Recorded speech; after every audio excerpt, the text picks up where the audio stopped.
గంధసిరి ఆది గురుమాత నా ఎదురుగా ఉన్నారు. ఆవిడతో మాట్లాడదాము.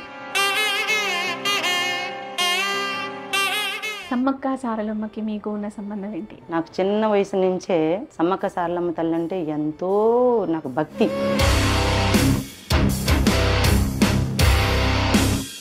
మీ పైనకి ఎప్పుడు వస్తారు అమ్మవారు? అసలు ఎప్పుడు మొదలైంది ఇలా? దేవత అనేది మనం ఎట్లా అంటే అట్లా ఏ సందర్భం వచ్చేది కాదు. అమ్మవార్లను చూసినప్పుడు కొంతమంది తల్లి కూతుర్లు అంటారు, కొంతమంది అక్క చెల్లెళ్ళు అంటారు. అసలు ఏది నిజం? సారలమ్మ తల్లి సమ్మక్క తల్లికి బిడ్డ, అక్క చెల్లెలు అనేది అబద్ధం. కుంకుమ భరణిలోకి అసలు అమ్మవారు ఎలా వస్తారు? ఈ మేడారంలో ఇంత జనం ఏంటి, అసలు కుంకుమ భరణిలు రావటం ఏంటి, మనిషి బుట్టి మళ్ళీ దేవుడు ఎట్లా అయింది? అంత అడవి అమ్మవారికి చాలా ఇష్టమైన అడవి. ఏంటి ఏమైనా కోపం వచ్చిందా? మరి ఎందుకు అడవి అంతా కూడా మొన్న ఈ మధ్య కాలంలో పూర్తిగా కొట్టుకుపోయిన పరిస్థితి? ఒకప్పుడు పూజలు జరిగే కాడ చాలా ధర్మం ఉండే. ఎవరమ్మా ధర్మం ప్రకారం నడుచుకుంటున్నారు ఇప్పుడు? గురువుల గురించి మాట్లాడారు. మరి మీకు గురువులు ఉండే ఉంటారు కదా, అవును. మీ గురువులు ఎవరు? మా గురువు వచ్చేసి నాకు మాత్రం గురువు మా తాతగారు. ఈ అమావాస్య పౌర్ణమి సమయంలో మీకేమైనా ప్రత్యేకంగా శక్తులు వస్తూ ఉంటాయా? అమావాస్య అంటే అమ్మ చెడు కాదు, లక్ష్మీదేవి పుట్టినరోజు. లక్ష్మీదేవి పుట్టినరోజు కూడా మన వాళ్ళు అమావాస్యకి బయటికి వెళ్ళకూడదు, అమావాస్యకి బయటికి వెళ్తే దయ్యం పడుతుంది, భూతం పడుతుంది, అదంతా తప్పుడు మాటలు, తప్పుడు ప్రచారం చేశారు. నేను వచ్చిన దగ్గర నుంచి చూస్తున్నా, నాకు నా ఎదురుగా తాయెత్తులు ఉన్నాయి. ఒకటి చూస్తేనేమో రాగి, ఒకటి ఇత్తడి, ఒక్కొక్కటి దేనికోసం వాడతారు? ఎందుకు ఇస్తారు మీరు? ఈ వేరు వచ్చేసి అమావాస్య సూర్యగ్రహణం ఆ టైంలో మేము వెళ్ళి ఈ వేర్లన్నీ తెచ్చుకొని నీకు హోమాలు చేసి జీవం పోసుకుంటాం. చేతబడులు అవి అంటారు కదా, ఇవి నిజంగా ఉన్నాయా? చేస్తారా? దైవశక్తి ఉందని నువ్వు నమ్ముతావమ్మా? ఖచ్చితంగా. మరి దైవశక్తి ఉన్నప్పుడు దుష్టశక్తి ఉన్నది కూడా అంతే నిజం కదా. ఒకవేళ నా మీద ప్రయోగం జరిగింది అనుకుందాము, నేను వచ్చి చెప్పినప్పుడు నాకే తెలియదు కదా, మీరు ఎలా గుర్తుపడతారు? మనం అంజనంలో చూస్తాం కదమ్మా. ఈ కలియుగంలో ఈ మధ్య కాలంలో ప్రజలలో భక్తిభావం చాలా పెరిగిపోయింది. ఏ సమస్య వచ్చినా ముందుగా దేవుడే గుర్తొస్తున్నాడు. అనారోగ్య సమస్య వస్తే డాక్టర్ ఎలా గుర్తొస్తాడో దేవుడు కూడా అలాగే గుర్తొస్తున్నాడు. అయితే సమస్యను తీర్చే మార్గం ఏ విధంగా అనేది మాత్రం ప్రశ్నార్థకంగానే ఉంది. అయితే ఈరోజు నేను ఖమ్మం డిస్టిక్లో ఉన్నటువంటి గంధసిరి అనే గ్రామానికి వచ్చాను. ఇక్కడ ఆది గురువు మాత ఉన్నారు. ఈమె వనదేవతలు అయినటువంటి సమ్మక్క సారలమ్మ భక్తురాలు. ఈమె దగ్గరికి వెళ్ళి మీ సమస్య ఏదైనా సరే చెప్పుకున్నారంటే ఆమె సమ్మక్క సారలమ్మని తలుచుకొని ఒక బొట్టు పెట్టి చిన్న తాయితు కడితే చాలు, ఖచ్చితంగా మీ సమస్యకు పరిష్కారం చూపిస్తుంది. మీ వైపు న్యాయం ఉండి మీ వైపు ధర్మం ఉంటే అది ఎలాంటి సమస్య అయినా సరే ఖచ్చితంగా పరిష్కారం చూపిస్తుంది అమ్మవారు. అయితే చాలామంది తమ కోరికలు నెరవేరాయని చెప్పి ఎంతోమంది చెప్పారు. అనారోగ్య సమస్యలు కానీ, కోర్టు సమస్యలు కానీ, మరే ఇతర సమస్యలైనా సరే. నిజంగా ఆమెలో ఏం పవర్స్ ఉన్నాయి, ఆమె ఏ విధంగా ఈ పరిష్కారాలను చూపిస్తుందో తెలుసుకునేందుకు నేను ఈరోజు ఆమెను కలవటానికి వెళ్తున్నాను. నాతో పాటు మీరు కూడా వచ్చేయండి. Let's go. ఇప్పుడు నా ఎదురుగా గంధసిరి ఆది గురుమాత నా ఎదురుగా ఉన్నారు. ఆవిడతో మాట్లాడదాము. నమస్కారం అమ్మా. దీర్ఘాయుష్మాన్ భవ అమ్మ. ఎలా ఉన్నారమ్మా? బాగున్నామ్మా, మీరు ఎలా ఉన్నారు? చాలా బాగున్నాం. మిమ్మల్ని కలవటం చాలా చాలా సంతోషంగా ఉంది. సంతోషం అమ్మ మాకు కూడా. అమ్మ, మీ గురించి మేము విన్నాము. ఎవరి నోట విన్నా కూడా సమ్మక్క సారలమ్మ బిడ్డ అని చెప్తున్నారు. మీ చేతి వెంట ఏమి ఇచ్చినా కూడా, అంటే ఏ సమస్యతో వచ్చినా కూడా వాళ్ళ సమస్యకు పరిష్కారం మీరు చూపిస్తారని చెప్పారు. అవునమ్మా. అసలు మీరు ఎవరు, ఏంటి, మీకు అమ్మవారికి ఉన్న సంబంధం ఏంటి, అసలు ఏంటి ఇదంతా? ఓం వనదేవతాయ నమః. సమ్మక్క సారలమ్మకి మీకు ఉన్న సంబంధం ఏంటి? అసలు ఎవరి నోట విన్నా వాళ్ళ బిడ్డే అని చెప్తున్నారు. మీ నోటి వెంట ఏదొచ్చినా అది నిజమవుతుంది, మీరేం చేసినా ఏ సమస్యతో వచ్చినా పరిష్కారం అవుతుంది అని అంటున్నారు. ఏంటి అసలు? ఏంటంటే అమ్మ, మనకి తల్లి బిడ్డ అనే సంబంధం అన్నారు కదా. నాకు చిన్న వయసు నుంచే సమ్మక్క సారలమ్మ తల్లి అంటే ఎంతో నాకు భక్తి. వాళ్ళని చూడగానే మన కన్న తల్లిని చూస్తే ఎట్లా అనిపిస్తుంది, అట్లా అనిపిస్తూ ఉంటుంది. ఆ తల్లి బిడ్డకున్న బంధం అనేది అది నిజం. నిజం కాబట్టి ఈ రోజు వరకు నేను ఇస్తున్నాను తాయెత్తు, నేను ఇస్తే నయం అవుతుందని మీరు అనుకుంటున్నారు. నేను ఇవ్వట్లేదు, భగవంతుడు మనిషి రూపంలో వస్తాడు. అలాగనే ఆ సమ్మక్క తల్లి నన్ను ఒక్కదాన్నే బిడ్డగా అనుకోవట్లేదు. మా దగ్గరికి ఎవరు వచ్చినా ఆమె బిడ్డలతో సమానం అనుకొని ఆమె మా పైనుండి అట్లా బొట్టు పెట్టి వాళ్ళ బిడ్డలను బాగు చేసుకుంటుంది. మీ పైనకి ఎప్పుడు వస్తారు అమ్మవారు? అసలు ఎప్పుడు మొదలైంది ఇలా? దేవత అనేది మనం ఎట్లా అంటే అట్లా ఏ సందర్భం వచ్చేది కాదు. దానికి కొన్ని నియమాలు ఉంటాయి. నాకు చిన్న వయసులోనే అమ్మవారు వచ్చేది. చిన్న వయసులో? చాలా చిన్న వయసులోనే అమ్మవారు వచ్చేది. అమ్మవారు వచ్చేసి ఆమె భక్తి ఎక్కువగా చేసేదాన్ని, ఉపవాసాలు చేసేదాన్ని. ప్రతి బుధవారం కఠినమైన ఉపవాసం చేసేదాన్ని అమ్మవార్లకి. అట్లా ఉపవాసాలు చేసుకున్నాను. జాతరలకు పోతున్నప్పుడే సంబరం కాదు, నాకు ఇంట్లో ప్రతిరోజు అమ్మవార్ల భక్తే ఉండేది.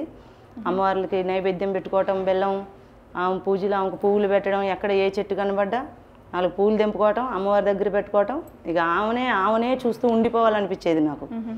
అట్లా ఆమె భక్తి రావటం, ఒంటి మీదకి రావటం, చెప్పటం, మా వాళ్ళందరూ భయపడి చిన్న వయసులో ఎందుకు అమ్మవారు రావటం అని చెప్పేసి వాళ్ళ అమ్మవారికి దండం పెట్టి ముడుపు కట్టి ఆపినా కానీ ఆ తల్లి ఆగుతుందా? ఓకే. ఆ తల్లి అట్లే వచ్చి తర్వాత ఇంక ఇలా అమ్మవారు ఆమెలో ఆధ్యాత్మిక మీదలో ఆమెలోకి దిగిపోయినాం ఇక మేము.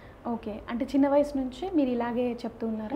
చిన్న వయసు నుండి ఇలాగ చెప్పడం అంత లేదమ్మా. చిన్న వయసులో మనం ఏం చెప్పేది, మనకేందంటే దాదాపుగా పిల్లలు పుట్టిన తర్వాత. మీకు పెళ్ళయింది? పెళ్ళయింది, నాకు పెళ్ళయింది, పిల్లలు పుట్టారు. పిల్లలు పుట్టిన తర్వాత ఇక అంటే ఒక్క పొద్దులు, ఉపవాసాలు, పూజలు అలాగే చిన్న వయసు నుంచి పిల్లలు పుట్టే వరకు కూడా అలానే వస్తున్నా, నేను చేస్తూ వస్తున్నా. తర్వాత నాకు అమ్మవారే ప్రపంచం లెక్క అనిపిస్తుంది.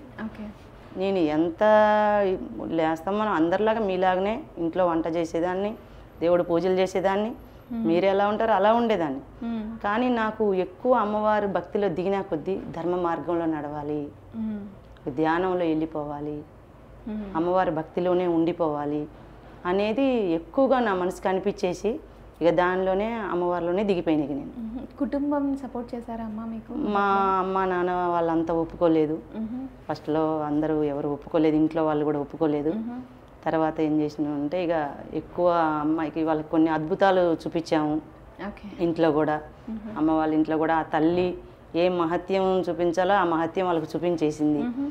ఆ తర్వాత వాళ్ళు కూడా ఇంత అమ్మలో దిగిపోయినప్పుడు మనం ఆపడం కరెక్ట్ కాదు అని చెప్పేసి ఇక ఎవరైతే పిల్లలు ఉన్నారో పిల్లలు మాత్రం నా కింద నేనే చదివిస్తున్నాను ఉంటున్నారు. కాకపోతే పూర్తిగా ఇక ఆమెలోకి దిగిపోయినాయి నేను. ఓకే. మీరు ఒక్కరేనా, మీ కుటుంబంలో ఇంకా ఎవరైనా ఉండేవారా ఇలాగే? మా తాతల ముత్తాతల కాడ నుంచి ఇట్లా వస్తుంది. మా కుల వృత్తి ఇది, వృత్తి మా కుల వృత్తి. అమ్మవార్లు మా కులదైవం. ఓకే. మాకు తరతరాల నుంచి దాదాపుగా 8 తరాల నుంచి కూడా మాకు అమ్మవారి పూజలే. మాకు అమ్మవారి పూజలోనే ఉండేవాళ్ళం. మా తాత తాయితి కట్టేవాడు, మంత్రిచి బొట్టి పెట్టేవాడు. ఆయన ఇది నాకు వచ్చింది ఇంట్లో. మళ్ళీ మా నాన్నగారికి వాళ్ళకి అంతా రాలేదు. మా ఈ తరంలో మీకు వచ్చింది, ఈ తరంలో మాకు వచ్చింది. ఆ తల్లి ఈ తరంలో నన్ను ఎన్నుకుంది అట్లా. ఓకే అమ్మ. అందరికీ అనుమానం, అమ్మవార్లను చూసినప్పుడు కొంతమంది తల్లి కూతుర్లు అంటారు, కొంతమంది అక్కా చెల్లెళ్ళు అంటారు. అసలు ఏది నిజం? ఒక తల్లి కూతుర్లా, అక్కా చెల్లెళ్ళ? అక్కా చెల్లె అనేది మనం పిలుచుకోవడానికే. సమ్మక్క సార్లమ్మ అనేది అక్కా చెల్లెలు కారు. వాళ్ళిద్దరు తల్లి కూతుర్లు. సార్లమ్మ తల్లి సమ్మక్క తల్లికి బిడ్డ. అక్కా చెల్లెలు అనేది అబద్ధం, తల్లి కూతుర్లు అనేది నిజం. మనం ఏదో పిలుచుకోవటప్పుడు సమ్మక్క సారక్క అని ఇట్లా పిలిచి వాళ్ళిద్దరిని అక్క చెల్లెళ్ళుగా అనుకున్నారు జనాలంతా, తెలియని వాళ్ళు. వాస్తవానికి తల్లి కూతుర్లు. ఓకే. పురాణాల ప్రకారం ఏదైతే ఉందో తల్లి కూతుర్లు అనేదే వాస్తవం. అమ్మ, ఇంకొక అనుమానం, తల్లి కూతుర్లు ప్రతి మాఘశుద్ధ పౌర్ణమి అంటే ఒక సంవత్సరం తర్వాత మరొక సంవత్సరం, ప్రతి 2 ఏళ్లకు ఒకసారి మేడారంలో ఉన్నటువంటి గద్దెల పైనకి వస్తారు. అప్పుడు తండోపతండాలుగా తెలంగాణలో ఒక మహాకుంభమేళా జరిగినట్టుగా భక్తులంతా వచ్చి అమ్మవారి దర్శనం చేసుకుంటారు. ఇక్కడ అమ్మవారు కుంకుమ భరణిలో వస్తారు అని చెప్తారు. వచ్చేటప్పుడు కూడా మేళ తాళాలతోటి గవర్నమెంట్ అంతా కూడా ఫుల్ సెక్యూరిటీ అరేంజ్ చేసి తీసుకొస్తూ ఉంటారు. కుంకుమ భరణిలోకి అసలు అమ్మవారు ఎలా వస్తారు? కుంకుమ భరణిలో ఏ రూపంలో ఉంటారు అమ్మవారు? ఎలా తీసుకొస్తారు అసలు? అమ్మవారు అంటే సమ్మక్క తల్లి అనేది జగన్మాత. ఆమె సమ్మక్క తల్లి అని పిలువబడుతుంది. జగన్మాత పార్వతీదేవి. ఆ పార్వతీదేవియే సమ్మక్క తల్లిగా ఈ భూమి మీద అవతరించింది. ఎందుకు అవతరించిందమ్మా అని మీరు అడగొచ్చు. అసలు కుంకుమ భరణిలోకి అమ్మవారు రావటం ఏంటి? ఇది మేము నమ్మాలా వద్దా? ఈ మేడారంలో ఇంత జనం ఏంటి? అసలు కుంకుమ భరణిలో రావటం ఏంటి? మనిషి పుట్టి మళ్ళీ దేవుడు ఎట్లా అయింది? ఎన్నెన్నో మీకు ప్రశ్నలు వస్తున్నాయి, చాలా మందికి ఇట్లా వస్తూనే ఉన్నాయి. అసలు ఏంటంటే అమ్మ, మేమంతా అడవి బిడ్డలం. అడవి బిడ్డలం అయినప్పటికీ మన తాతల ముత్తాతల కాలంలో ఎట్లుండేది? ఫస్ట్ నిప్పు రాయితోని కొట్టి నిప్పు తీసేవాళ్ళు. ఆ కాలం నుంచి మనకి ఇప్పుడు అసలు ఏం తెలుస్తుంది, ఏ కాయ ఏ పండు ఆ గడ్డ ఈ గడ్డ దొరికితే అయ్యే ఉడకబెట్టుకొని తినేవాళ్ళు. అంత కరువు ఉండేది అప్పుడు. అట్లా అడవి బిడ్డలు అయినప్పుడు ఒకానొక కాలంలో మనకి ఆ తరంలోనే కరువు కాలం వచ్చింది. అడవి బిడ్డకి ఆ కాయ పండు కూడా దొరికేది కాదు. తర్వాత రాజుల కాలం అయింది. రాజుల కాలం అయ్యేసరికి మనకి ఏంది, ఒత్తిడి ఎక్కువైపోతుంది. పన్నులు కట్టమని ఈ అడవి బిడ్డలకి మొత్తం ఎక్కడికక్కడ కట్టుబాట్లు కట్టుకునేవాళ్ళు రాజులు.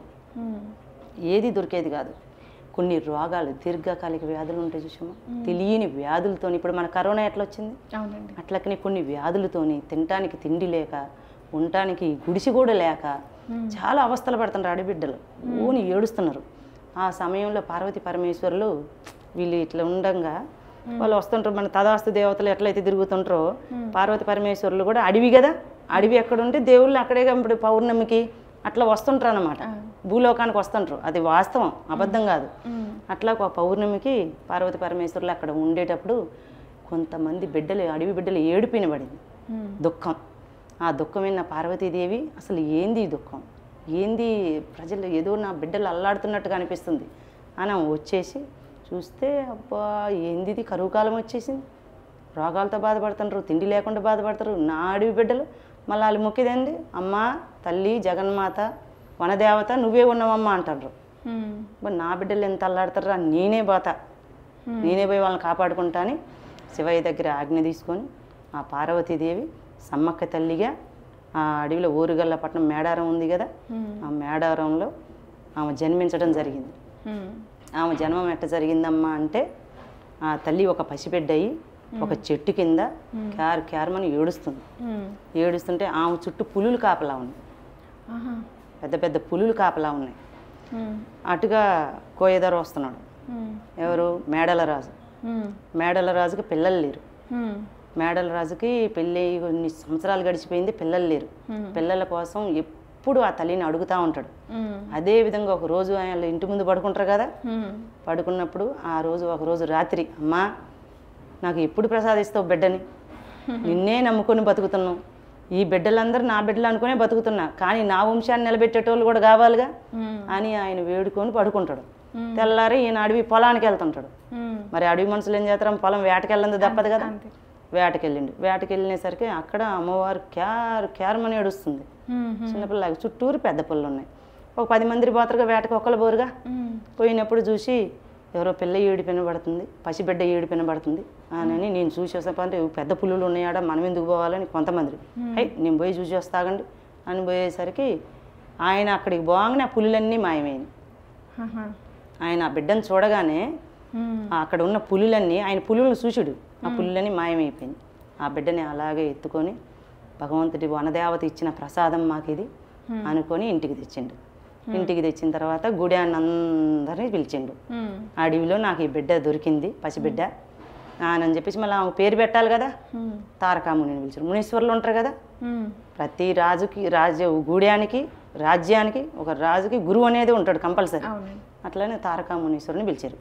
పిలిచి మరి ఈ బిడ్డకి ఏం పేరు పెడదామయ్యా అంటే, మీ గుడాన్ని కాపాడటానికి వచ్చిన ఆ పార్వతీదేవి జగన్మాతే సాక్షాత్ సమ్మక్కయ్య పుట్టింది, ఏమో మామూలు అంశ కదా, ఏమో సాక్షాత్ పార్వతీదేవి మీ గుడాన్ని కాపాడటానికి వచ్చింది, ఏమో పేరు సమ్మక్క అని పెట్టండి అని చెప్పేసి పేరు పెట్టు.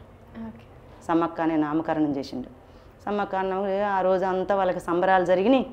ఇక తల్లి అడుగు పెట్టిన కాడి నుంచి వాళ్ళ దగ్గర నిదానంగా వాళ్ళలో ఉన్న కరువు కాలం తీరిపోవడం, రోగాల మాయమైపోవడం.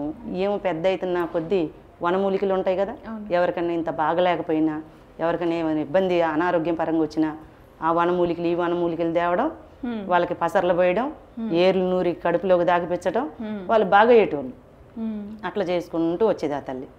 అట్లా చేస్తూ వచ్చిన తర్వాత ఏం జరిగింది, ఒకరోజు అమ్మవారు వాళ్ళ నాన్నని వాళ్ళందరిని పిలిచి, చిలకమ్మ బావి అని ఉంది, కొన్ని అవసరాలు ఉంటాయి కదా, మరి దేవత ఆమె మామూలు మనిషి కాదుగా, మరి నాన్న అయ్యా కొన్ని రోజుల పాటు నేను జలకం బావి దగ్గరికి వెళ్ళాలి, అక్కడ కొద్ది రోజులు ఉండి వస్తానని పోతే. జలకం బావి దగ్గరికి వెళ్ళడానికి కూడా ఒక కారణం ఉంది. అమ్మవార్లు ఏంటంటే పౌర్ణములు ఈ అమావాస్యలు ఏదైతే వస్తుంటారో అక్కడ పూజలు వాళ్ళకి, అక్కడ పూజలు జరుగుతుంటాయి. పైన మన దేవతల కాలం నుంచి కైలాసం అక్కడ వైకుంఠం నుంచి కూడా అమ్మవార్లు దేవతల భూమి మీదకి వచ్చే అడవిని ఎంచుకుంటారు. అక్కడ జలకం బావి దగ్గరికి వచ్చి అమ్మవారి స్నానాదులు పూర్తి చేసుకొని పుట్ట చుట్టూ తిరిగి అక్కడ పూజ చేసుకొని అట్లా వస్తుండగా పగిడిద్దిరాజు గారు అటు నుంచి వేటకెళ్తాడు. ఆయన అమ్మవారిని చూసిండు. పగిడిద్దిరాజు గారు ఎవరో కాదు, సాక్షాత్ పరమశివుడే. అంటే ఈ జన్మలో ఇక పగిడిద్దిరాజు గారు ఏమని చూసి ఏమని ఎట్లయినా పెళ్లి చేసుకోవాలని చెప్పి వీళ్ళు మనసు పడుకొని మళ్ళీ ఊళ్ళోకి వచ్చి మళ్ళీ పెద్దలకు చెప్పుకున్నాక వాళ్ళు వీళ్ళు మాట్లాడుకొని సమ్మక్క తల్లికి కళ్యాణం జరిపించారు. పగిడిద్దిరాజుకి ఇచ్చి కళ్యాణం జరిపించిన తర్వాత అక్కడ దాకా మంచిగానే ఉంది, మొత్తం మంచిగా నడుస్తుంది. ఆమె అటు అత్తగారింటికి వెళ్ళిపోయింది. వీళ్ళు పోలవలస గ్రామంలో వీళ్ళు ఉన్నారు, మేడల రాజు తల్లిగారు ఉన్న తర్వాత ఎవరో కాదు పగిడిద్దిరాజు ఈయనకి మేనలుడే. పగిడిద్దిరాజు మేడల రాజుకి మేనలుడు. వీళ్ళు మొత్తం రాజులే. అయితే ఏమైందంటే మన ప్రతాపరుద్రుడు ఉన్నారు కదా, ఆయన మంచోడే. కాకతీయ రాజు ఆయన మంచోడే. ఆయన మంచితనం తర్వాత కనబడుతుంది. మధ్యలో వాళ్ళు పుల్లలో పెట్టడం వల్ల మంచి చెడు కావాల్సి వచ్చింది. అట్లాక ప్రతాపరుద్రుడు ఏం చేసాడంటే పన్ను కట్టమని పంపించాడు. రాజు నేరుగా రాడుగా, మధ్యలో ఉన్న మంత్రులకి సైనికులకి ఇచ్చి పంపించాడు. మరి పక్క ఊరు పన్ను కట్టమని ఎప్పుడు పంపించారో పన్ను కట్టలేని పరిస్థితిలో ఉన్నారు మన పగిడిద్దిరాజు మేడల రాజు వాళ్ళు. మేము ఇప్పుడు ఇబ్బందుల్లో ఉన్నాము, ఈ సంవత్సరం మేము పన్ను కట్టలేము, వచ్చే నాటికి పన్ను కడతాం అని బతిమిలాడి పంపించారు. ఈ మధ్యలో వచ్చిన అతనికి ఈ మధ్యలో ఆయన పోయి అక్కడేం చెప్పిండు, ఇలా మళ్ళీ అంటారు చూసివమ్మా, ఇక్కడ మాట అక్కడ, అక్కడ మాట ఇక్కడ, మంచిగా ఉండే దగ్గర పొగలేపుతారు. అట్లకనే ఏనేం చేసిండంటే పోయి ఇంకేముంది మేము పన్ను కట్టంపో, ఏం చేసుకుంటారో చేసుకోపోని మేనల్లుడు వాళ్ళ మేనమామతో చేతులు కలిపి, పగిడిద్దిరాజు వాళ్ళ మేనమామతో చేతులు కలిపి వాళ్ళిద్దరూ ఒకటైపోయి మిమ్మల్ని ధిక్కరించిర్రండి, మిమ్మల్ని లెక్క చేయకుండా తీసిపడేసిరని చెప్పేసరికి ఇక ఆయన ఊకుంటాడా?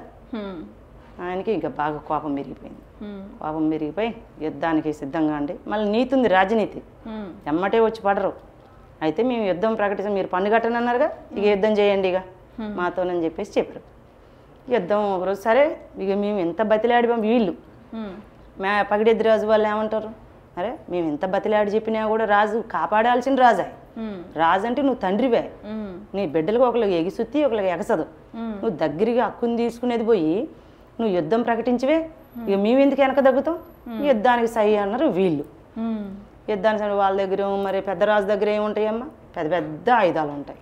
మన వాళ్ళ దగ్గర ఏమున్నాయి, సమ్మక్క సారక్క తల్లి పగిడిద్దిరాజు దగ్గర బాణాలు ఉన్నాయి. అట్లక్క వీళ్ళు యుద్ధానికి సై అని చెప్పేసి యుద్ధం మొదలుపెట్టరు. యుద్ధం మొదలుపెట్టినాక యుద్ధంలో అప్పటికి చాలాసేపు పోరాడి ఆ పోరాటంలో జంపనని బల్లేలతోని బాణాలతోని ఆయన్ని అక్కడ యాగం చేశారు.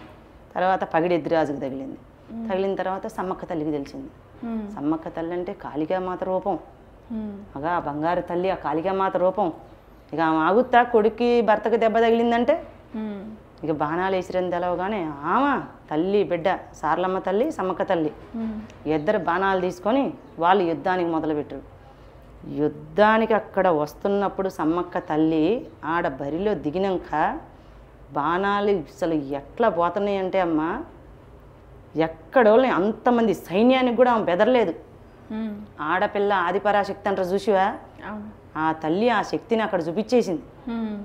అసలు వచ్చిన వాళ్ళని వచ్చినట్టుగా మొత్తం అందరిని బాణాలతోని టకా టకా టకా ఓడిచ్చేస్తూనే ఉంది. మొత్తం వచ్చిన జనాన్ని వచ్చినట్టు పడేస్తుంది. వాళ్ళు తట్టుకోలేకపోయారు. ఇక అమ్మవారు ఉగ్ర రూపాన్ని తట్టుకోలేక ప్రతాపరుద్రుడు అంతటోడే వెన్నుపోటు పొడి చేసాడు అమ్మగారిని, సమ్మక్క తల్లిని, సారలమ్మ తల్లిని, సమ్మక్క తల్లిని వెన్నుపోటు పొడిచి వెనకాల నుంచి బాణాలు వేసి చంపారు అమ్మవారిని. వేసేసరికి ఇక అమ్మవారు చూసింది, అటేమో జంపన్న సంపెంగవాగు దగ్గర ఆయన్ని అక్కడ బాణాలు వేసి చంపేశారు, ఇక్కడేమో పగిడిద్దిరాజు బాణాలు వేసారు, ఆయన కొన ఊపిరితో ఉన్నాడు. ఎప్పుడైతే ఎన్నిపోటు పొడిచిండో అప్పటికి వాళ్ళ సైన్యం మొత్తాన్ని ఆగం చేసేసింది సమ్మక్క తల్లి, ఎవరిని మిగల్చలేదు. సాటుకెళ్ళి ప్రతాపరుద్రుడు ఒక్కడే ఎన్నిపోటు పొడిచాడు. పొడిచినాక అట్ట వెనక తిరిగి చూసుకుంది. ఇక టక్కన అవతల భర్త చివరి దశలో ఉన్నాడు, ఆయన తీసుకొని బిడ్డ సారలమ్మ నువ్వు కన్నెపెళ్ళి బాదా అని చెప్పేసి ఆమెకు చెప్పి పగిడిద్దిరాజుని తీసుకొని ఆమె చిలకల గట్టు దగ్గరికి వచ్చింది.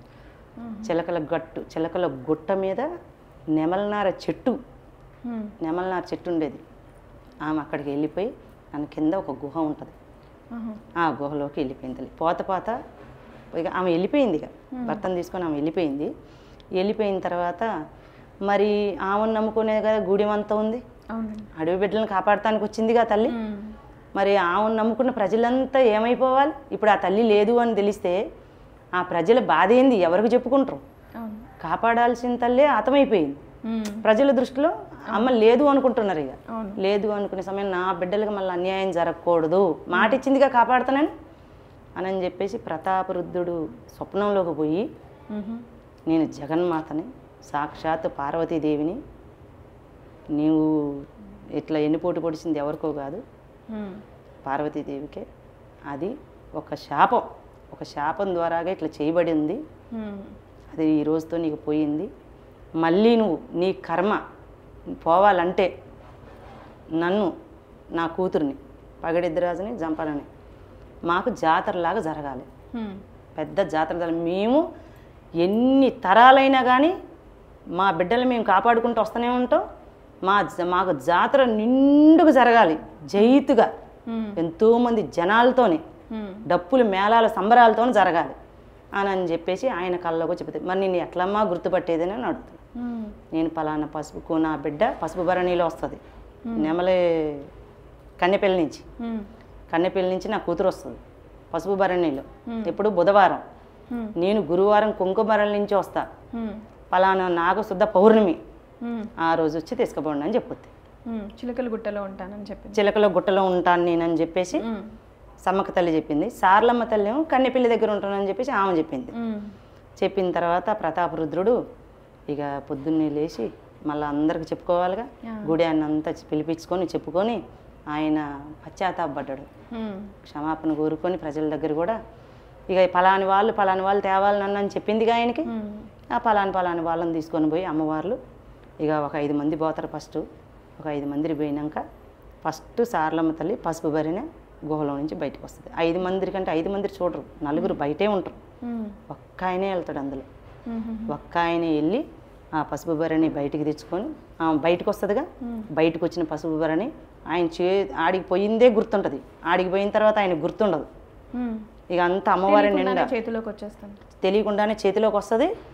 ఆయన కెవ్వుని కేకేసినప్పటికీ ఈ జనం వచ్చేస్తారు. ఇక ఈ నలుగురు వచ్చి ఇక ఆయన తీసుకొని మొత్తం నిండా ఇక అక్కడ ఉన్న వాళ్ళంతా ఒక దేవతల దేవుళ్ళే. ఇక అక్కడ పోయింది మనుషులు అనుకుంటాం మనం, కాదు, ఆ దేవతల దేవుళ్ళు మంచిగా పనుకొని ఆమెని ఆంజనేయ స్వామి జెండాతోని, మరి దైవశక్తి ఉన్నప్పుడు దుష్టశక్తులు కూడా తిరుగుతూనే ఉంటాయి కదా, ఆ దుష్టశక్తులకి అమ్మవార్లకి ఏం అడ్డం రాకుండా ఇటు పగడిద్దరాజుని, ఇటు జంపన్నని, మళ్ళీ తర్వాత ఏ కొండాయి నుంచి వస్తాడు పగడిద్దరాజు, జంపన్న, వాళ్ళని అమ్మవారు సార్లమ్మ తల్లిని తీసుకొని జెండాపై కపిరాజు మంచిగా ఆంజనేయ స్వామి జెండా పైకి గట్టి కాపలాగా వాళ్ళకి ఉంచి సార్లమ్మని బుధవారం పంపిస్తుంది.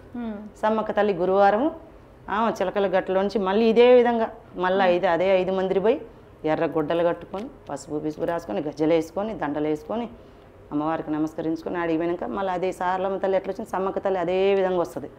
మళ్ళీ ఆమెను అట్లే డప్పులు మేళాలు సంబరాలతో ఆమెని ఊరేగించుకుంటూ తీసుకుని వస్తారు.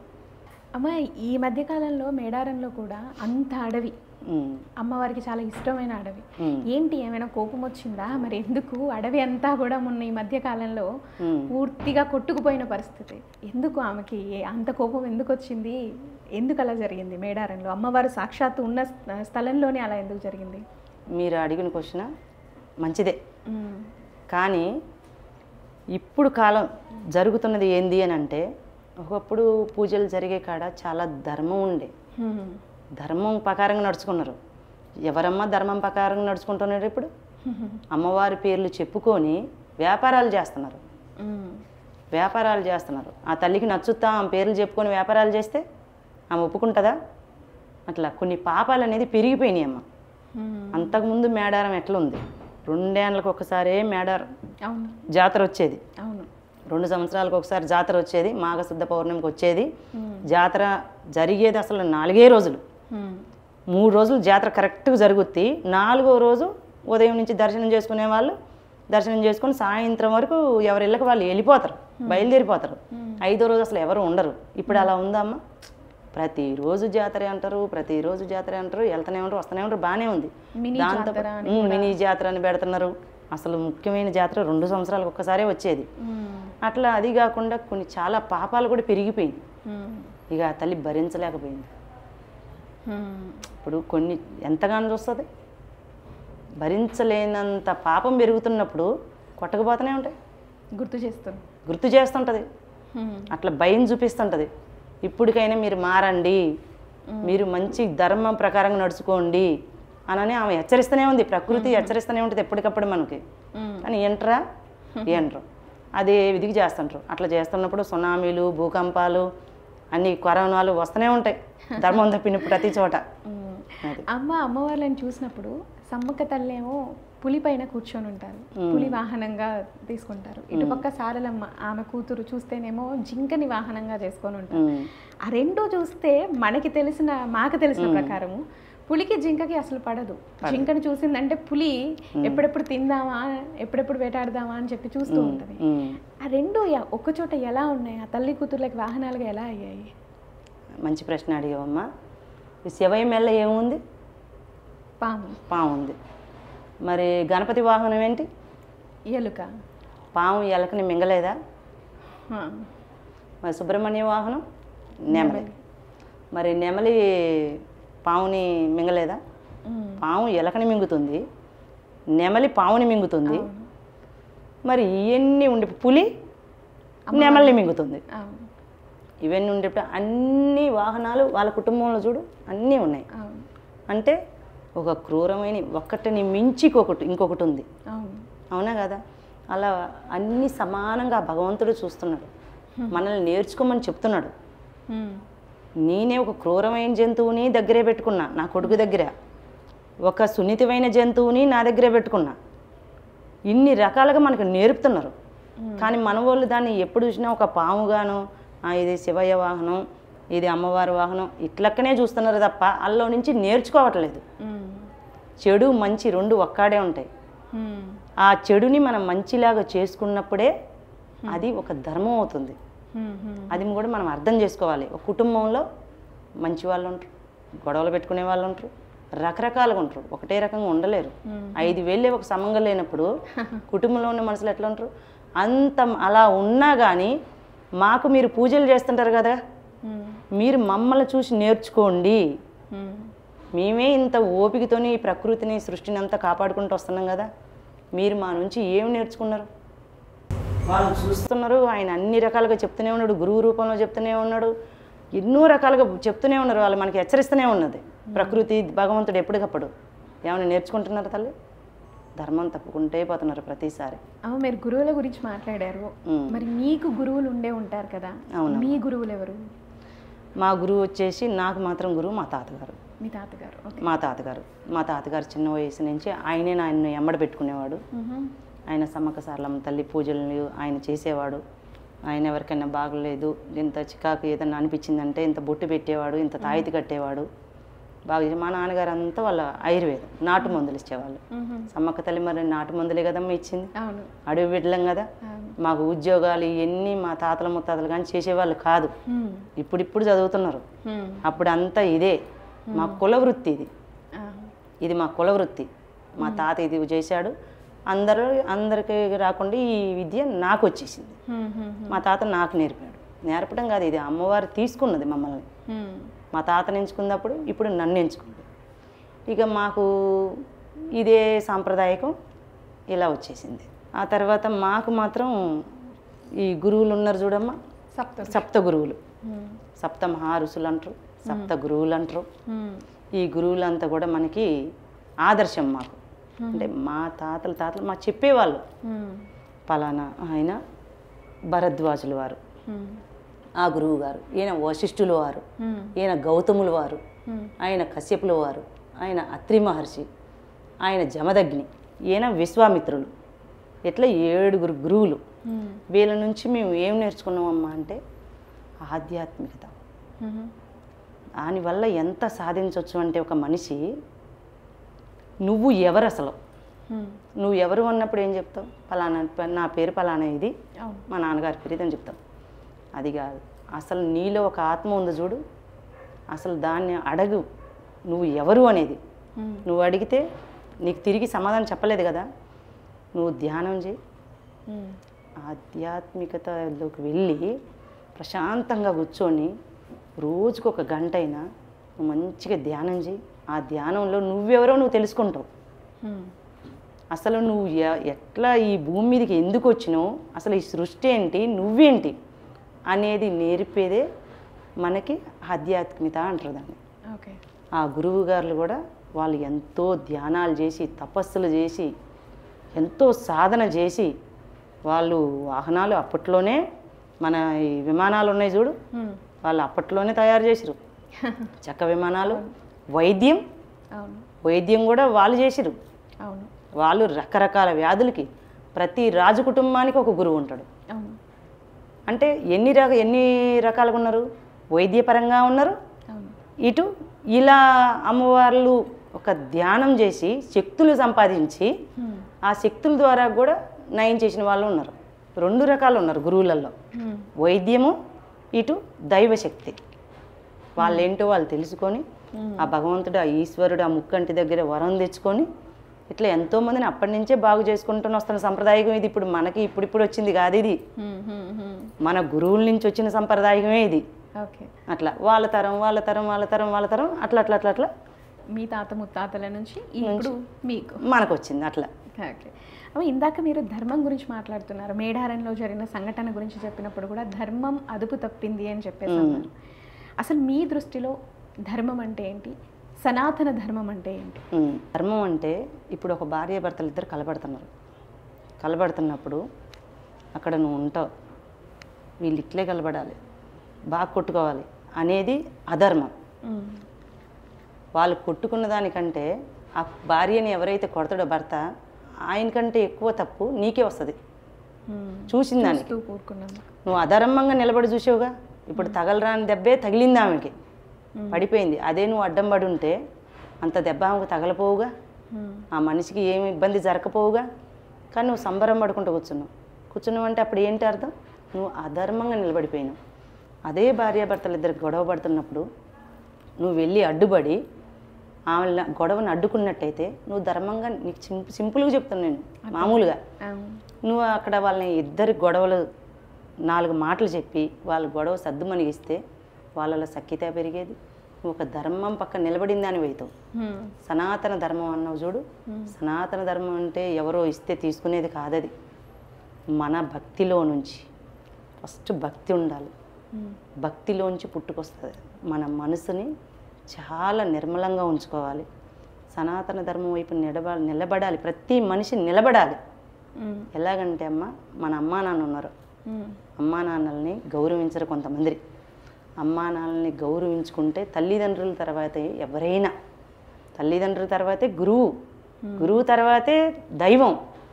అలాంటి తల్లిదండ్రుల్ని కొట్టడము, హింస పెట్టడము, భోజనం పెట్టకపోవడము, వృద్ధాశ్రమాలలో వేయడము, ఇలా చేస్తుంటారు.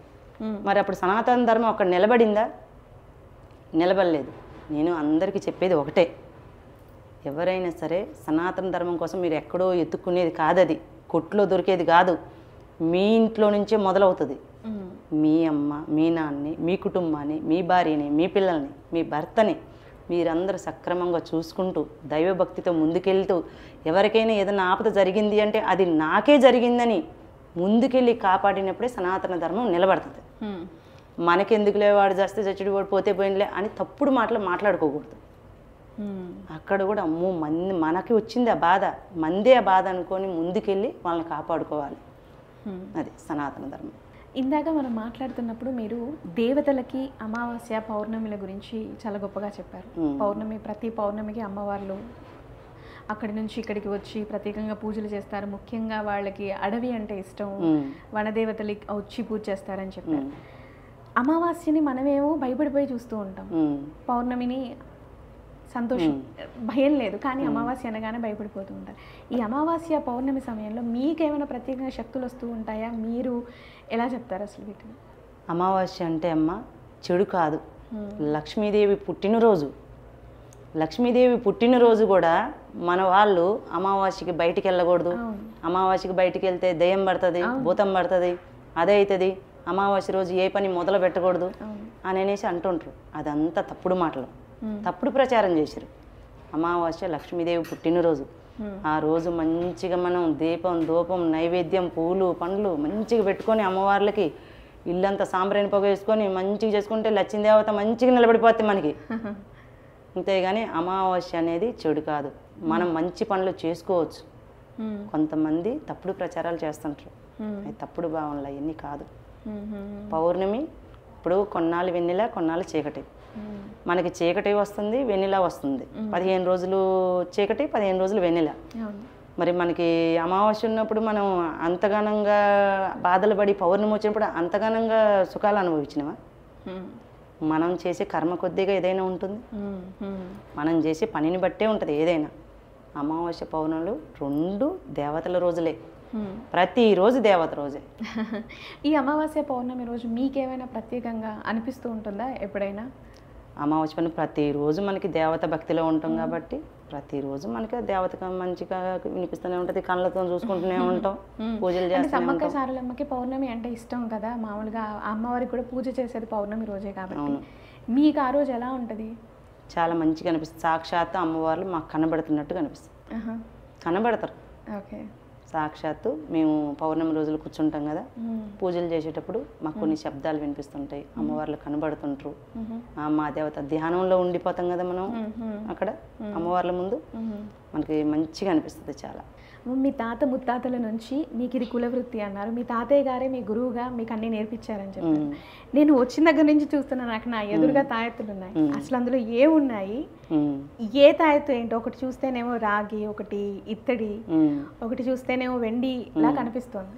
అసలు ఒక్కొక్కటి దేనికోసం వాడతారు, ఎందుకు ఇస్తారు మీరు?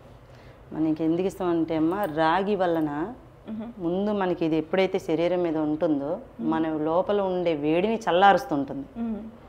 ఒక్కొక్క లోహం ఒక్కొక్క రకంగా మనకి పనిచేస్తుంటుంది ఒంటి మీద, అందులో రాగి ప్రత్యేకమైన స్థానం ఉంది. ఈ రాగి ఎప్పుడైతే మన ఒంటి మీద ఉంటుందో మన ఒంట్లో వేడిని అంతా లాగేస్తుంది. ఇది సైన్స్ పరంగా. మాకేందనంటే ఇందులో కొన్ని వస్తువులు మంత్రించి పెడతాం. తాయితలో వచ్చేసి మనకి కుంకుమ, అక్షంతలు, వేరు. ఈ వేరు వచ్చేసి అమావాస్య సూర్యగ్రహణం ఆ టైంలో మేము వెళ్ళి ఈ వేర్లన్నీ తెచ్చుకొని హోమాలు చేసి జీవం పోసుకుంటాం. అమ్మవార్ల పూజలో ఉండి వేర్లకి జీవం పోసి ఈ వేర్లని ఈ తాయితలో వేసి జీవం పోసి అంటే మీరు హోమం చేసిన తర్వాత ఇప్పుడు ప్రతి వేరు ఇప్పుడు అమ్మవారి పటమే ఉంది, అమ్మవారే ఉండరు, తెచ్చి అక్కడ పెడితే అది ఉట్టి బొమ్మే అవుతుంది. దానికి మనం జీవం పోసుకోవాలి, పూజ చేసుకోవాలి. పూజ చేసుకున్నప్పుడు ఏమవుతుంది, మనకి దేవత అవుతుంది. అట్లక్కనే ఈ వేరు కూడా అమావాస్య పనులకు ఈ పేర్లు చెప్పకూడదు, ఈ వేర్లు అయ్యి ఆ వేర్లు తెచ్చి మేము హోమం పెట్టుకొని పూజ జరిపించుకొని జీవం పోసుకొని అమ్మవార్ల పేర్లు చెప్పుకొని ఎప్పుడైతే మనం తాయితలో వేస్తామో మీలో ఉండే ఒక చెడు లక్షణాలు, చెడు శక్తులు ఉంటాయి చూడు, అవి దూరం అయిపోతుంటాయి, నరదిష్టి దూరం అయిపోతుంటుంది. దానికి ఆ వేరు ఒక్కటే ఇస్తే కాదు కాబట్టి బలం ఉండాలి కాబట్టి వేరుతో పాటు ఇలా రాస్తుంటాం అన్నమాట. రాగి రేకు మీద ఇది కనబడుతున్నాయి చూడమ్మా అక్షరాలు, మా తాతగారు నేర్పించింది ఇది. చూడొచ్చా? మీరు చూడొచ్చు.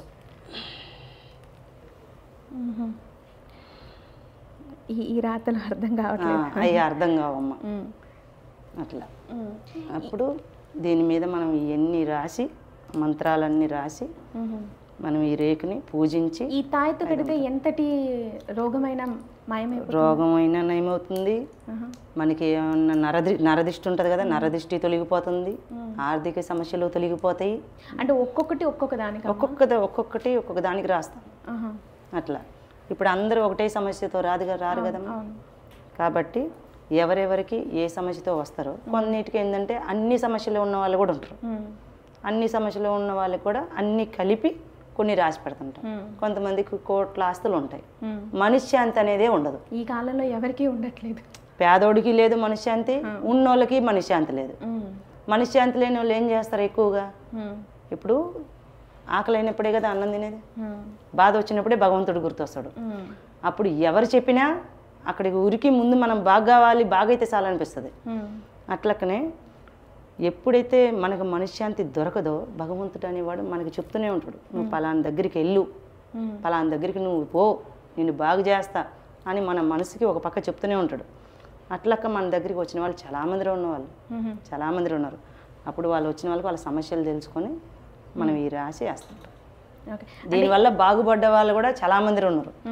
మన దగ్గరికి రాజకీయ నాయకులు వచ్చారు, పేర్లు చెప్పలేము ఎందుకంటే ఎవరి పర్సనల్ వాళ్ళకు ఉంటుంది, పేర్లు చెప్పకూడదు. పెద్ద పెద్ద రాజకీయ నాయకులు, ఆంధ్ర రాజకీయ నాయకులు వచ్చారు, తెలంగాణ రాజకీయ నాయకులు వచ్చారు, కొంతమంది సినిమా వాళ్ళు కూడా వచ్చారు. పేర్లు వీళ్ళ ఎన్ని వద్దు కానీ కొంతమంది సినిమా వాళ్ళు కూడా వచ్చారు. ప్రతి ఇంటికి పొయ్యి ఎలాగుందో అలాగనే ప్రతి ఇంటికి సమస్య ఉంది. ప్రతి సమస్యలు తీర్చుకొని పోయిన వాళ్ళు ఉన్నారు, సమస్య తీరిన తర్వాత వచ్చి ఆశీర్వాదం తీసుకొని వెళ్ళిన వాళ్ళు కూడా ఉన్నారు. మళ్ళీ మీరు ఏదన్నా ఒక సమస్య అసలు ఎప్పటికీ తీరని వాళ్ళు ఇక్కడికి వచ్చి ఆ సమస్య తీర్చుకొని మళ్ళీ వచ్చిన వాళ్ళు ఏదన్నా ఒకటి చెప్తారా? ఉన్నారమ్మ.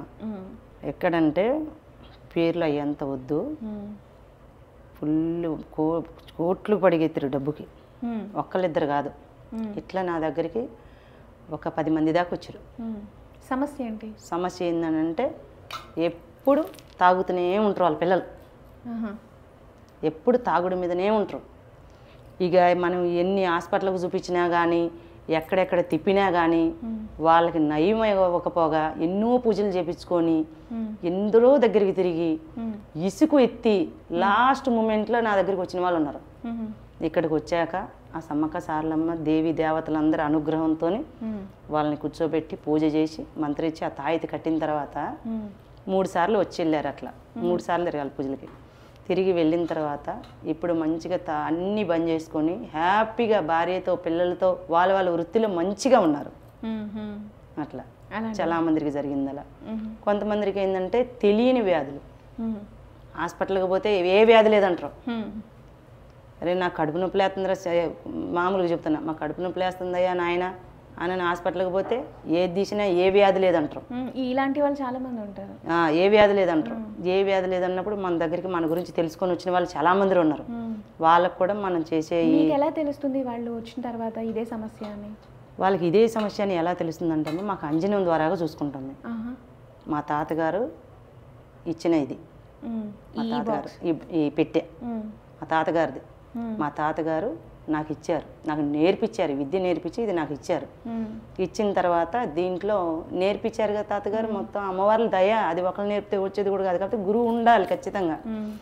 ఇక అప్పుడు మనం దీంట్లో చూసుకున్నప్పుడు వీళ్ళకి ఇది ఉంది, ఇది చేస్తే నయం అవుతుంది అనేది మనకు అక్కడ కనబడుతుంటుంది, మనకు తెలుస్తుంటుంది. ఆధ్యాత్మికత అంటే ధ్యానం, ధ్యానం ద్వారా ఏదైనా సాధించవచ్చు నువ్వు. అట్లక్క దీని ద్వారా మనం తెలుసుకొని వాళ్ళకున్న ఇబ్బంది ఎలా తీస్తే పోతుందో చూసి అలా చేస్తే ఆ ఇబ్బంది పోతుంటుంది వాళ్ళకి. ఓకే, నేను ఇక్కడికి వచ్చిన దగ్గర నుంచి చూస్తున్నాను, ఇక్కడ చాలా ఈ కొబ్బరికాయలు అని అనుకుంటున్నా, నిమ్మకాయలు అవి కట్టేసి పెట్టారు.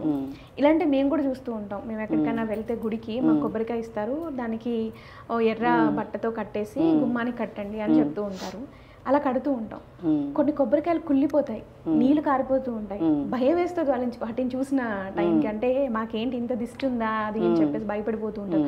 గుమ్మడికాయలు కూడా కొంతమంది కట్టంగానే 2 రోజులకే కుళ్ళిపోయినాయి కూడా ఉంటాయి. అలా అయినప్పుడు అంటే వాటిని ఎన్ని రోజులకు తీసేయాలి అసలు? అలా జరిగినప్పుడు మా పైన ఏమైనా ఉందా అసలు? ఏంటి, దేనికి సంకేతం అది? గుమ్మడికాయ కుళ్ళిపోయి నీళ్ళు కారటం అనే సంకేతం ఉంది చూసామమ్మా, అది చాలా పెద్ద విషయం. మన ఒక్క బాధని, మన పైన తగలాల్సిన దిష్టిని, మనం భరించాల్సిన బాధని, మనం ఏదైతే అమ్మవార్ల పేరు చెప్పి ఏ దేవత అయినా కానీ ఆ దేవతల పేర్లు చెప్పి ఎప్పుడైతే గుమ్మడికాయ కడతామో ఆ గుమ్మడికాయ కట్టినప్పుడు మనం అనుభవించే నరకాన్ని ఆ గుమ్మడికాయ అనుభవించి తనలోకి తీసుకొని ఇక భరించలేకుండా ఉన్నప్పుడు పగిలి నీరు వస్తుంటుంది బయటికి. అట్లా అది అలా అయినప్పుడు మళ్ళీ ఇలా అయిపోయిందేమో, గుమ్మడికాయ భరించలేకపోయింది, మళ్ళీ తిరిగి మనకేమన్నా వస్తుందా అనుకున్నప్పుడు అట్లా భయపడాల్సింది లేదు. మొత్తం గుమ్మడికాయతో పోయిందన్నట్టు, మొత్తం అది గుమ్మడికాయతో అంతటితో పోయిందనుకొని మళ్ళీ మనకు తగలకుండా మళ్ళీ గురువులు ఉంటారమ్మా, ఎక్కడైనా గురుమాతలు ఉంటారు, గురువులు ఉంటూనే ఉంటారు. వాళ్ళ దగ్గరికి వెళ్ళి మనం యథావిధిగా గుమ్మడికాయ మంత్రించి తెచ్చుకొని మళ్ళీ నిమ్మకాయలు, బెల్లం పానకము, బెల్లం నైవేద్యం పెట్టి 2 ఊదిబత్తీలు వెలిగించి ఆ గుమ్మడికాయని మళ్ళీ మనం కట్టుకోవచ్చు. అట్లా ఓకే.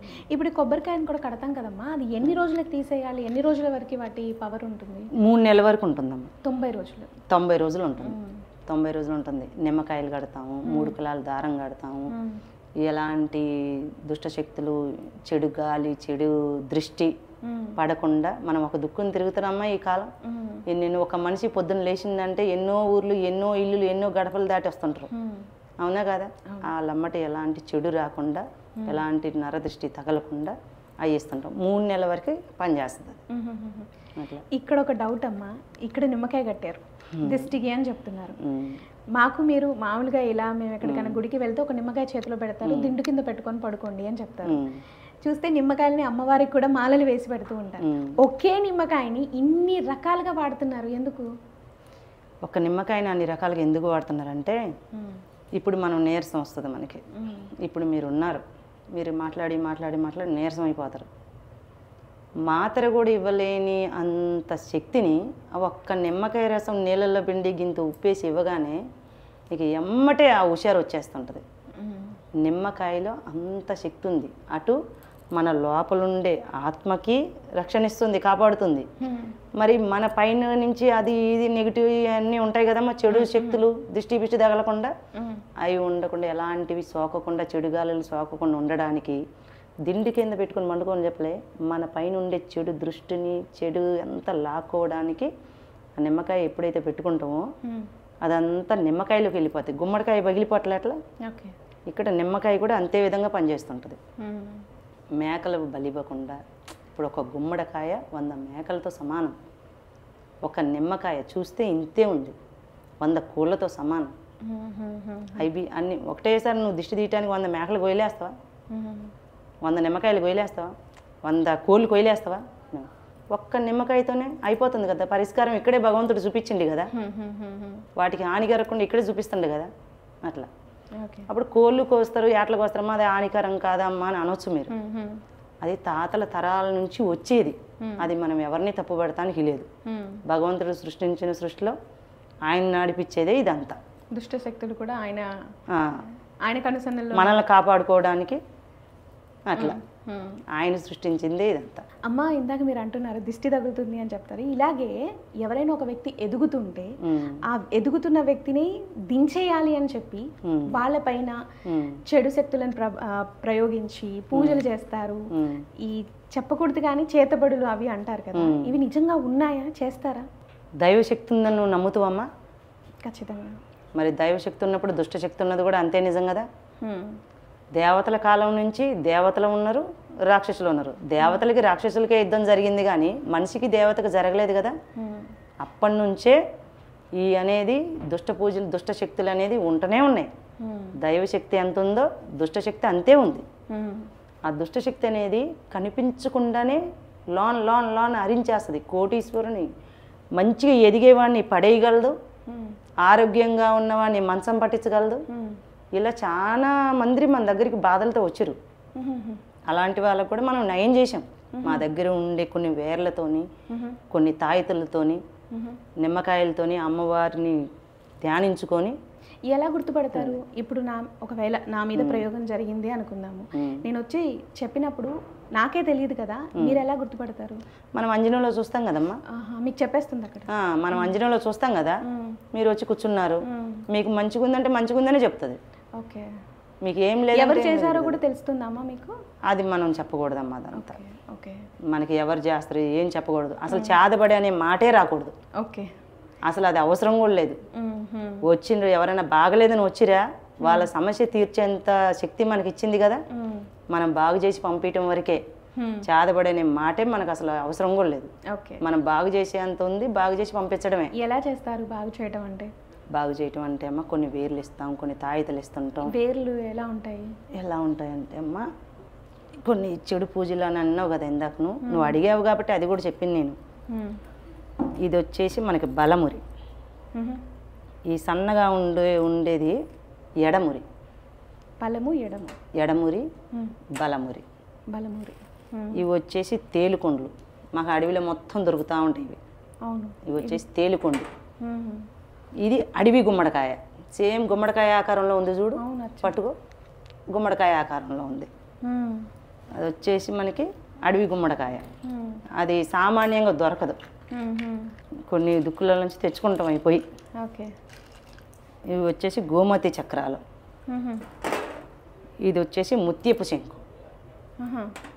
అట్లా వీటిని మనం ఒక కవర్లో పెట్టుకొని, ఇది వచ్చేసి మనకి ఆ కొబ్బరికాయతో పాటు ఒక గుడ్డలో పెట్టి కట్టుకోవాలి. ఇవి 5 రకాలు వచ్చేసి మనం ఒక కవర్లో పెట్టుకొని, ఒక గిన్నెలోనో ఒక కవర్లోనో పెట్టుకొని, మనం మంత్రిచ్చిన అక్షంతలు, మంత్రిచ్చిన పసుపు కుంకుమ ఇందులో పెట్టి, మనం ఎప్పుడైతే ఇప్పుడు ఇది సింహద్వారం కదా, వాళ్ళకి కనబడేట్టుగా అక్కడ పెట్టి ఉంచుకోవాలి. ఉంచుకున్నప్పుడు దాంట్లో ఎవరు వచ్చినా కానీ ఎలాంటి మనకు కనబడింది కొంత, మనుషులు కనబడతారు కానీ గాలి కనబడదు కదా, చెడు గాలి కనబడదు కదా, మనకు కనబడని చెడుని ఇది లాగేసుకుంటాయి, ఆకర్షించుకుంటాయి. మనకి మంచినిస్తాయి, చెడుని ఆ గుమ్మం నుంచి అటు నుంచి అటే పంపించేస్తుంటాయి. అంత శక్తి పట్టుకుంటుంది. ఎక్కడైనా దొరుకుతాయని దబాన్ తెచ్చి ఇంట్లో పెట్టుకుంటే జరగదు. మనం పూజలో పెట్టుకొని మంత్రించుకొని ఇంట్లో పెట్టుకోవాలి. ఇంకొకటమ్మా, ఇక్కడ నేను వచ్చిన దగ్గర నుంచి అబ్జర్వ్ చేస్తున్నాను, ఈ కుండలు ఉన్నాయి, ఏంటవి? కుండలు అంటే అమ్మ, మనం కొన్ని పూజలు చేస్తుంటాం కదా, కొన్ని పూజలు కొన్ని దిగ్బంధనాలు ఉంటాయి. అష్ట దిగ్బంధనం ఉంటుంది, నాగ దిగ్బంధనం ఉంటుంది. ఒక్కొక్క మనిషికి ఒక్కొక్క రకమైన, ఇప్పుడు కళ్యాణ దోషం ఉంటుంది. కొంతమందికి ఏంటంటే ఎన్ని సంబంధాలు చూస్తున్నా కూడా పెళ్ళిళ్ళు కావు, దగ్గరికి వస్తుంటాయి పోతుంటాయి, అమ్మాయిలకు కానీ అబ్బాయిలకు కానీ.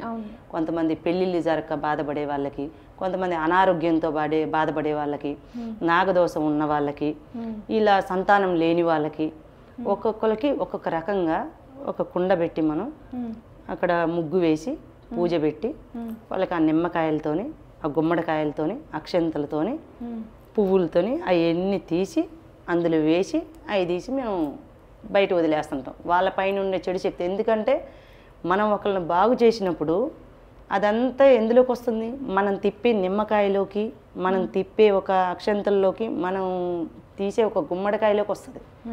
అవి ఎక్కడంటే అక్కడ 3 దారులు రోడ్లలో వేయకూడదు. అవును, వేస్తూ ఉంటారు. అట్లా చాలా పాపం, అది వేసిన వాళ్ళకే పాపం. అది అట్లా వేయకూడదు. నీ పైన చెడు ఎక్కడ కలిసిపోవాలి, నీళ్ళలో కలిసిపోవాలి.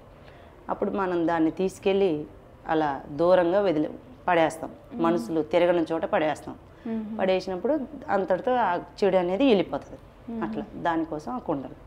అమ్మ, మీ దగ్గరికి రావటం మాకు చాలా సంతోషంగా ఉంది. మీరు చెప్పిన ప్రతి మాట కూడా చాలా చాలా చక్కగా వివరిస్తున్నారు. ప్రతి విషయం కూడా నాకు చాలా నచ్చింది. కేవలం నాకే కాదు కాబట్టి మా ప్రేక్షకులకి కూడా మీ నుంచి ఏదైనా ఒక మంచి విషయం, ముఖ్యంగా ఇప్పుడు శ్రావణ మాసం వస్తుంది. శ్రావణ మాసం అనగానే అమ్మవారికి పూర్తిగా భక్తి శ్రద్ధలతో పూజలు అవి చేస్తూ ఉంటాం. అందులో చిన్న చిన్న లోటుపాట్లు, తప్పులు కూడా చేస్తూ ఉంటాం కదా. మీ నుంచి మా ప్రేక్షకులకి ఏమైనా చెప్పాలనుకుంటున్నారా వచ్చే శ్రావణ మాసం కోసం? శ్రావణ మాసం కోసం నేను చెప్పేది ఏంటంటే అమ్మ, ఆ అమ్మవార్లు సాక్షాత్ అష్టలక్ష్మి దేవతల్ని మనం 5 శుక్రవారాలు పూజించుకుంటాం. శ్రావణ మాసం అంటే పెళ్ళిళ్ళు కూడా జరుగుతుంటాయి, అన్ని శుభకార్యాలు జరుగుతుంటాయి. ఆషాఢ మాసం కొంతమంది వేరే వేరే రాష్ట్రాల్లో జరుపుకుంటుంటారు. మన వాళ్ళు ఏంటంటే ముఖ్యంగా పంట పొలాల మీద దృష్టి పెడతారు కాబట్టి అప్పుడు శుభకార్యాలు చేయకుండా, ఎందుకంటే వర్షం పడే టైంగా ఆషాఢ మాసం, ఇటు ఆషాఢ మాసానికి పంటలు ఇవన్నీ వేసుకొని ప్రశాంతంగా శ్రావణ మాసం వచ్చేసరికి అమ్మవారిని కొలుచుకుంటూ, ముత్యాలమ్మలను పెట్టుకుంటూ, లక్ష్మీ దేవతలను నిలబెట్టుకుంటూ, వాళ్ళ పెళ్ళిళ్ళు జరుపుకుంటూ చాలా వైభవంగా జరుపుకుంటారు. ఆ జరుపుకునే పద్ధతిలో మీరు తెలిసో తెలియకో తప్పులు చేస్తే అమ్మ కోప్పడదు. దేవత ఎప్పుడూ కోప్పడదు, మనిషే కోప్పడేది. మనం తెలియక చేసిన తప్పుని ఆ అమ్మవారు నువ్వు ఏ గింత నైవేద్యం పెట్టినా, గింత బెల్లం ముక్క పెట్టినా స్వీకరిస్తుంది. నువ్వు నాకు బెల్లం ముక్క పెట్టినావు, నాకు పట్టు చీరదేయాలి అని ఆమె బాధపడదు. మీకు కలిగిన దాంట్లో పూజ చేసుకోండి. ఎవరికి ఎలా చేతనవుతుందో, ఎవరు ఎలా పూజ చేయగలుగుతారో అలా చేయండి. కానీ మీరు పూజల వరకే మేము చేస్తాం, అమ్మవారిని సంతోషపెడతాం అని అనుకునే దాని మీద తల్లిదండ్రులను మర్చిపోతున్నారు. ముఖ్యంగా కుటుంబ బాధ్యతలను మర్చిపోతున్నారు. భార్యల భర్తల్ని, భర్తల భార్యల్ని, భార్యాభర్తల పిల్లల్ని కొన్ని కుటుంబాల్లో నా దగ్గరికి వస్తున్నారు కాబట్టి అలాంటి సమస్యలతో నేను చెప్తున్నా. తల్లిదండ్రుల్ని వృద్ధాశ్రమాలలో వదిలిపెట్టడము, అనాథలుగా వదిలేయడము, పిల్లల్ని అనాథలుగా వదిలేసి వేరే ఒకరిని పెళ్లి చేసుకొని వెళ్ళిపోవడము, ఇలా చాలా చాలా చాలా సమస్యలతో మన దగ్గరికి వస్తున్నారు. దయచేసి నేను చెప్పేది ఏంటంటే, మీరు మీ తల్లిదండ్రులను బాగా చూసుకోండి. అటు అమ్మాయి అయినా అత్తమామని చూసుకోవాలి, తల్లిదండ్రులను చూసుకోవాలి. ఈ అబ్బాయి అయినా తల్లిదండ్రులను చూసుకోవాలి, అత్తమామని, కుటుంబాన్ని అందరు కలిసిమెలిసి ఎప్పుడైతే సంతోషంగా ఉంటారో అక్కడ నిజంగా లక్ష్మీదేవి నిలబడుతుంది. అంతేగాని మీరు ఇంట్లో పొద్దాక గొడవలు పడుకుంటా, మర్యాద లేకుండా, కుటుంబం బాధ్యత లేకుండా, ఏదో మేము నిలబెడుతున్న అమ్మవారిని నేను పట్టు చీర పెడతాను, నేనే పూజ చేస్తాను, నేనే దండిదాన్ని అనుకుంటే మాత్రం అమ్మ సంతోషపడదు. ముందు ఈ కుటుంబంలో అందరిని చూసుకుంటూ ఆ తల్లిలకు పూజ చేసుకోండి, సాష్టాంగంగా మీ ఇంట్లో నిలబడతారు.